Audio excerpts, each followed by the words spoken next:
Second application பாருங்க, calculation of degree of dissociation of a weak electrolyte.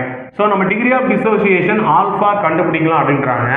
இது எப்படி relate பண்ணுறாங்க அப்படின்னா, மோலார் கண்டக்டன்ஸுக்கும் அதே மாதிரி limiting molar conductivity of the infinite dilution ரெண்டையும் நம்ம ரேஷியோ எடுத்தோம் அப்படின்னா அதுதான் என்னவா இருக்கும் அப்படின்னா டிகிரி ஆஃப் டிசோசியேஷன் அப்படின்றாங்க.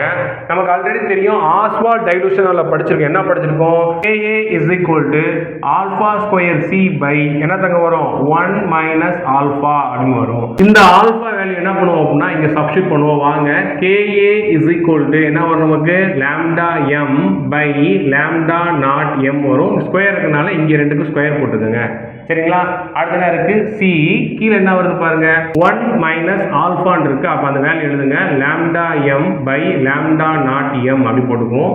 இதுக்கு இங்க LCM எடுக்கணும். அப்ப என்ன வருது கவனிங்க, KA is equal to lambda square MC divided by lambda naught m square into என்ன வரும் நமக்கு இங்க எல்லாம் கவனிங்க லாம்டா கிராஸ் பண்ணி போடுங்க lambda naught m minus lambda m divided by lambda naught m அப்படின்னு வரும். புரிஞ்சா உங்களுக்கு?